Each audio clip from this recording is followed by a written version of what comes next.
자, 그 다음에 또 골 때리는 내용이 하나 있죠? 이거. 자, 일시적인 이주택에 대한 요건 아시죠? 그래서 자, 다시 한번 볼게요. 집을 가지고 계시는 분이 자, 기존의 집을 가지고 계신 분이 이 집을 팔기 전에 다른 집을 하나 새로 샀다. 신규 주택을 하나 취득을 했다. 그랬을 때 요 신규 주택을 취득한 날로부터 몇 년 이내? 3년 이내에 기존 집을 팔면 그냥 몇 주택으로 봐서?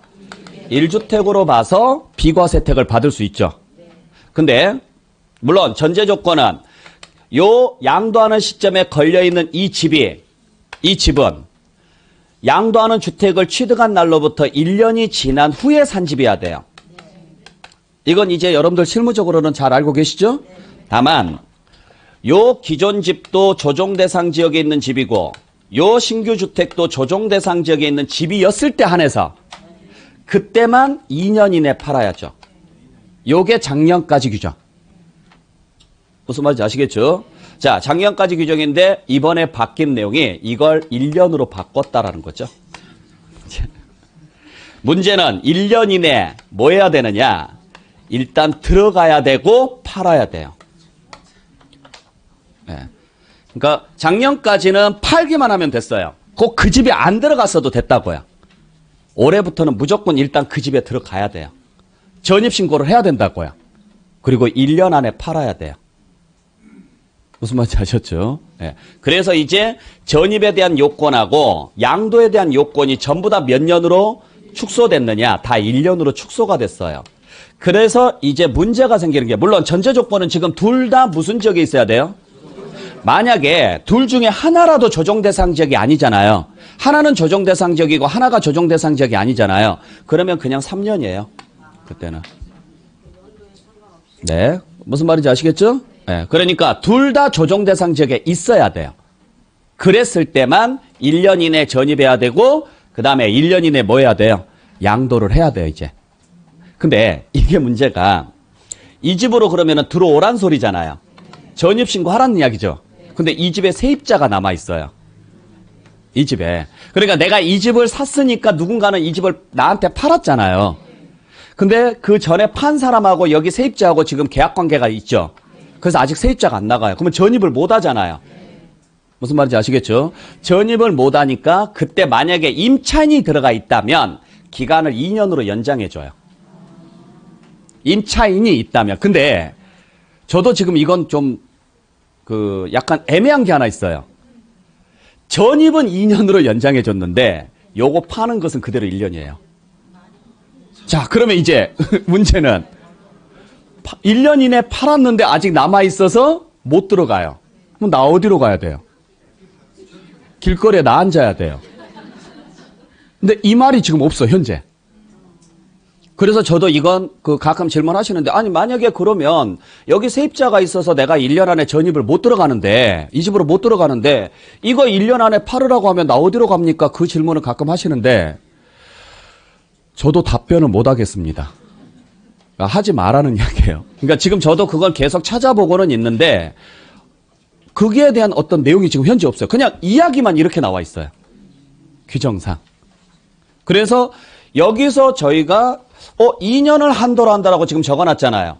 근데 2년을 한도로 했을 때 무슨 기한을 연장한다고 했느냐면 전입과 양도 기한을 연장한다 이래야 되는데 그냥 전입 기한만 연장한다 이렇게 돼 있어요. 그러니까 전입과 양도 기한을 이랬으면은 이해를 해요. 근데 그냥 전입만 써놨기 때문에 아마 제 개인적인 생각에서는 양도가 빠졌지 않았느냐. 그건 제 개인적인 생각이에요. 나중에 이제 해석내가 나오면은 그때 가서 뭐 확실하게 나올 수 있겠지만 현재 상태에서는 뭐라고 답변을 못 해요. 그러니까 그냥 이야기한다면 만약에 1년 안에 못 들어간다면 전입 시기는 2년으로 연장해 주겠지만 양도는 1년 안에 팔고 그 사이에 길거리에 나왔던 그건 알아서 하십시오 이야기예요. 저한테 뭐라고 하지 말라고 지금 하는 이야기예요. 아시겠죠? 네. 자, 그래서 이 정도 여러분들 보시면 될 것 같고 자, 그 다음에 임대주택에 대한 양도소득세 비과세 요건에 거주 요건 추가된다. 자, 우리가 조정 대상 지역에 있는 집을 팔았을 때 비과세 받으려면 2년을 보유해야 되고 2년 보유 기간 중에 2년을 뭐 해야 돼요? 거주해야 되는데 거주하지 않아도 비과세 되는 경우가 있죠. 그 중에 하나가 임대주택이에요. 그러니까 임대주택은 상식적으로 내가 이 집에 들어가서 살 수가 없어요. 그래서 임대사업자 등록을 한 집은 그게 조정 대상 지역에 있다고 하더라도 2년 보유만 하면 비과세 줬거든요. 무슨 말인지 아셨죠? 근데 이제는 2년을 거주해야 돼요. 쉽게 말하면 임대기간 끝나고 2년을 더 살다가 팔으라고요. 아시겠죠? 아, 이거 수업하면서 왜 표정들이 다 너무 안 좋은데 갈수록 표정이 안 좋아지고 있어요. 네. 자, 그것도 경과 규정 잘 보셔야 됩니다. 경과 규정. 아시겠죠? 네, 작년 12월 17일 이후에 임대사업자 등록하신 분들에부터. 여기 나와 있잖아요. 작년 12월 17일. 네. 그러니까 그 전에, 자, 작년 12월 17일 이전에, 그러니까 16일까지 임대사업자 등록한 집은 2년 거주하지 않아도 돼요. 무슨 말인지 아시겠죠? 네. 그거 좀 여러분들께서 보시고. 그러니까 항상 지금 이게 되게 복잡한 게 여러분들이 아마 그 경험해 보신 분들은 아시겠지만은 세무사들한테도 물어보거나 아니면은 세무서에 물어봐도 잘 몰라요. 왜냐면 요 경과 규정이 너무 복잡해요, 지금. 왜냐면 중간중간에 지금 부동산 정책에 나와 있는 것들이 너무 많아서 시행일자를 정확히 보고 여러분들께서 판단을 해 주셔야 돼요. 시행일자를 안 보면 까딱 잘못하면 큰일 납니다. 그러니까 정확히 언제 임대사업자 등록을 했는지 그걸 정확히 알고 나서 여러분들께서 적용을 하셔야 돼요. 아까 취득세에서 7억 5천에서 9억 사이에 취득한 것을 원래는 2%에서 3% 사이에서 내야 되는데 그냥 2%까지 적용하는 것은 작년 말까지 계약을 하고 올해 3월까지 잔금을 치른 사람. 자, 이건 작년 12월 16일까지 임대사업자 한 사람은 거주 요건 없고 12월 17일부터 임대사업자 한 사람은 거주 요건이 들어가고. 죽겠어요, 저도요. 내가 이걸 왜 하고 있는지 모르겠어요. 그러니까 이건 뭐 제가 어떻게 정리를 해드릴 수가 없어요. 여러분들께서 이러한 것들은 그냥 날짜를 계속 적어놔야 돼요. 무슨 말인지 아시겠죠? 그래서 만약에 고객이 물어보면 뭐 저희들이 한번 확인하겠습니다 해서 규정만 보지 마시고 시행 시기를 정확하게 확인을 좀 해주시라고요. 시행 시기를. 네. 자, 그 다음에 그래서 이제 이 내용 방금 설명드렸던 내용이죠. 16일 이전에 구입한 것에 대해서는 적용하느냐. 16일 이전에 구입해서 자 임대사업자 등록을 낸 것에 대해서는요 적용하지 않는다. 언제 이후 거부터 적용한다. 17일 작년 12월 17일. 예. 자, 그 내용에 대해서 지금 설명을 드리는 거고. 자, 그 다음에 요건 이제 2022년도부터 내후년부터 시행될래요.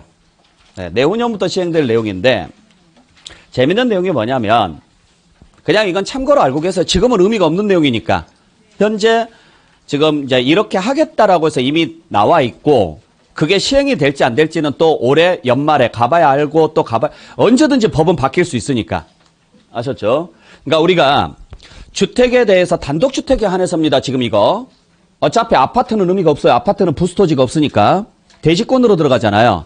단독주택이 도시지역에 있으면 즉 주상공 지역에 있으면 5배까지만 그 바닥 면적의 5배까지 비과세가 돼요. 그죠? 근데 그걸 축소시킬 거예요, 이제. 5배에서 3배로. 네. 그러니까 그냥 축소된다. 하여간 좋은 소식은 단 한 개도 없다. 아시겠죠? 그리고 정말 또 재밌는 거 하나가 뭐냐면 여러분들 겸용주택 있죠? 주택면적이 크면 전부 주택이고 주택면적이 적거나 같으면 주택만 주택이에요. 그죠? 네. 나중에는 그냥 크든 적든 무조건 쪼개요. 주택면적이 커도 주택만 주택이에요, 이제. 그렇게 바꾸겠다는 소리예요, 이거. 네. 그래서 이제 주택면적이 크다고 해서 상가 쪽까지도 주택으로 봐서 비과세 혜택을 안 주겠다 이야기입니다. 네. 그런데요. 네. 저도 보면서 깜짝깜짝 놀래요. 예? 무슨 생각으로 지금 이렇게 만들어놨는지. 물론 이게 지금 9억 원이 넘어가는 주택에 한해서입니다. 지금 전제 조건은. 고가 주택에 한해서요. 그러니까 일반 주택은 원래 규정 그대로 적용을 하고 고가 주택에 대해서는 혜택을 안 주겠다는 이야기예요. 예. 자, 그 다음에 지금 이건 내년부터 지금 시행된다라는 이야기인데 지금 여기서 나온 내용 때문에 여러분들이 좀 헷갈리는 것들이 있어요. 우리가 분양권이 원래 주택수에 들어가요, 안 들어가요? 안 들어가죠. 근데 내년부터는 양도소득세 중과세, 즉 주택수 계산할 때 분양권도 주택수에 들어갑니다, 이제. 그러니까 우리가 분양권이 주택수에 들어가는 경우가 어떤 경우인지 아시죠? 원래 세금에는 분양권이 주택수에 안 들어가요. 대출 심사한다거나, 그러니까 대출 낼 때 무주택자냐 아니냐, 여기에 따라서 대출 금액이 달라지잖아요. 그때 무주택자냐 아니냐 할 때 분양권이 들어가고, 분양권도 주택수에 들어가고, 그 다음에 주택 청약 가점제 계산할 때, 그때도 분양권 가진 사람은 무주택자로 안 봐요. 주택이 있는 걸로 봐서. 근데 세금 계산할 때는 분양권은 주택으로 안 봐요. 잔금 치를 때까지는. 근데 내년부터는 집어넣겠다고요, 분양권도. 양도소득세 계산할 때, 아까 취득세 계산할 때는 안 들어가고. 아시겠어요? 그러니까 취득세 쪽하고 양도소득세 쪽하고 구분 잘 하셔야 돼요. 그래서 입주권은 주택수에 들어갑니까? 안 들어갑니까? 들어가요. 이게 전철이 지나갈 때마다 흔들리는구나. 건물 자체가 흔들리니까. 저는 제가 이렇게 쓰면서 지금 칠판이 움직인 줄 알았어요. 하여간 이게 움직일 리가 없죠. 네. 자, 그래서 원래 입주권은 주택수에 들어가요, 안 들어가요? 들어가잖아요. 우리가 그래서 집을 2채 가지고 있느냐, 3채 가지고 있느냐에 따라서 10% 세율이 추가되느냐, 20% 세율이 추가되느냐, 이게 중과세거든요. 무슨 말인지 아셨죠? 그 다음에 조정대상 지역에 2주택 이상이면 장기보유특별공제 못 받잖아요. 그 다음에 세율은 10%나 20% 추가되죠. 거기에 입주권까지는 주택수에 들어갔었다고요. 계속. 왜냐면 입주권이라는 게 주택이 권리로 전환된 것이다 보니까 주택수에 넣었어요. 근데 분양권은 안 들어갔었어요. 근데 내년부터는 들어가니까 알고 계셔야 돼, 이제. 네. 자.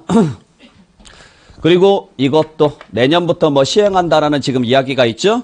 네. 세율을 올린다는 이야기가 있죠, 이제. 그래서 주택에 대해서는 거래 활성화 정책에 의해서 양도소득세 세율을 낮췄잖아요. 그러니까 파는 사람도 있고 사는 사람도 있는데 원래 매매로 거래를 했었으면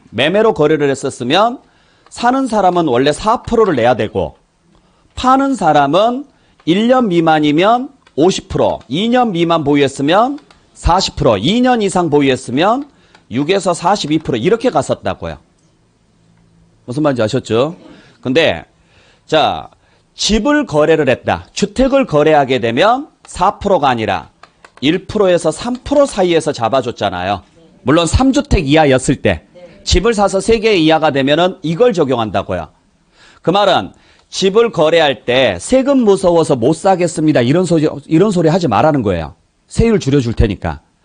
그러면 파는 사람한테도 혜택을 줘야 되지 않느냐. 그래서 이게 40%. 주택은 이게 40%였거든요. 그리고 여기는 그냥 6에서 42% 누진세를 적용을 해줬어요. 주택만. 근데 다시 회귀시키겠다. 그냥 일반 부동산처럼 똑같이. 내년부터 그런데요. 자, 그러면 일단 지금 나와 있는 법률을 딱 보게 되면 장기보유특별공제가 내년에 축소돼요, 안 돼요? 1주택자에 대한 장기보유특별공제 축소되죠. 왜? 지금은 1주택자에 대해서 80%가 받는데 내년부터는 4%씩 두 개로 쪼개서 지금 하니까 축소되잖아요. 그 다음에 세율은 올라갔죠.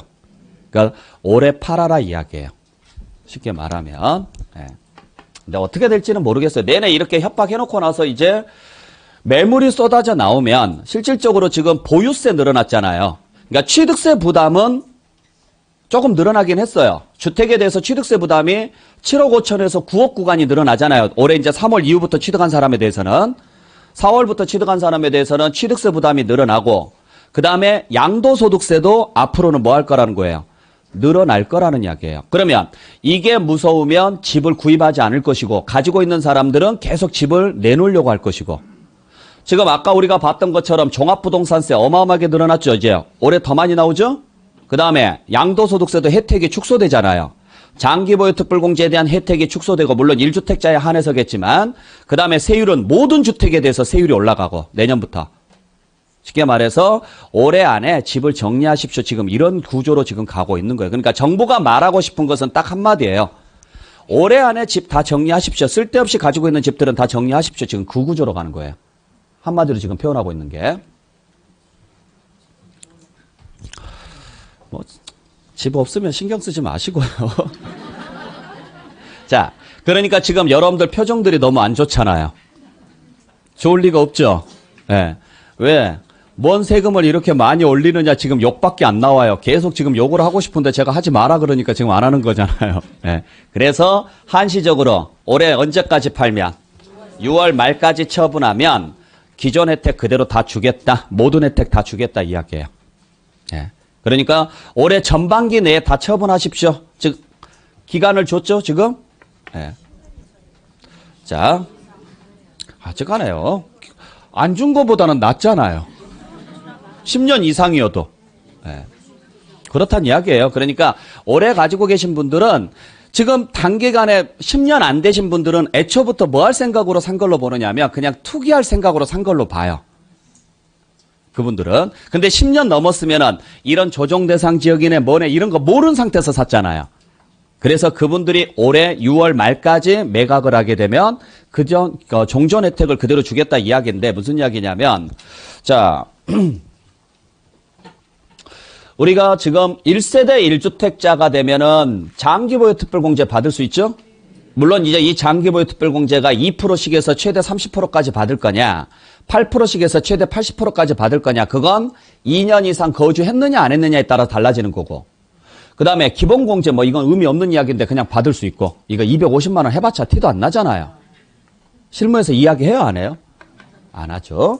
그 다음에 세율은 그냥 정상적으로 누진세 적용해요. 근데 우리가 다주택자가 즉 2주택 이상을 소유하고 있는 자가 2주택을 소유하거나 3주택 이상을 소유하고 있는 자가 조정 대상 지역에 있는 주택을 팔면 일단 불이익이 생기죠.